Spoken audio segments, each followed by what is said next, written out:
He was the true father of Jackson's Democratic Party, having organized it in the 1820s, and he was Andrew Jackson's hand-picked heir in 1836.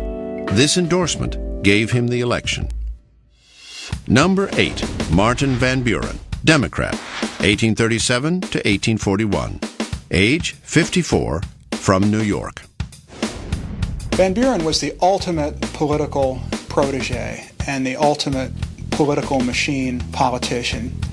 The skills he had as kind of a backroom political organizer were great at making him a builder of a political party, but did not serve him so well in terms of actually leading the nation as president. Van Buren loved the good life, and I think, in a way, that he wanted to treat the White House as a kind of reward for a lifetime of hard work. Unfortunately, history didn't cooperate. He got branded with a reputation that was almost entirely undeserved, and that is, he got the reputation of being somebody who was a kind of wannabe aristocrat and was decorating the White House with gold-edged faucets and golden goblets and things, none of which was true. But Van Buren conducted himself in such ways that it seemed like that might be true. He's seen as a man who is characterized, at least anyway, by his enemies, as an effete dandy. A man who perfumes his whiskers and who wears a corset. It's not the kind of image which is really going to work very well in the rough and tumble world of American politics of the 1830s and the 1840s.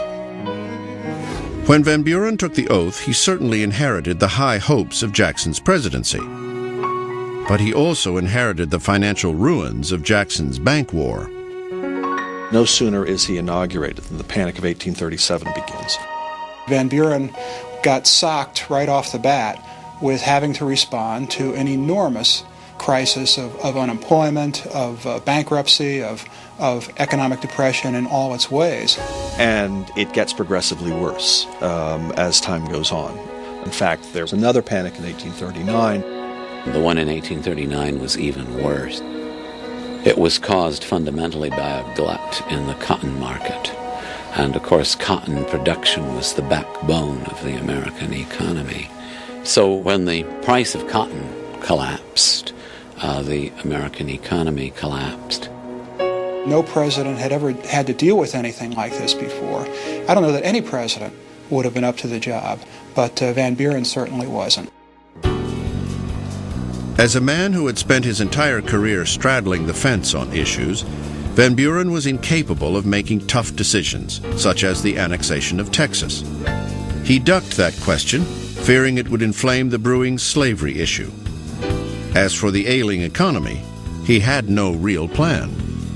By the time 1840 rolled around, the country was in such a deep depression that it would have been obvious to all observers that Van Buren was bound to lose, that the Whigs could have run anybody and beaten Van Buren, and if they had known that, the Whigs would have run Clay. But instead of nominating Henry Clay for president, the new Whig Party chose William Henry Harrison because they believed he was the candidate who most resembled Andrew Jackson. Harrison had been a frontier general and an Indian fighter. But more importantly, he supported the rechartering of the Bank of the United States.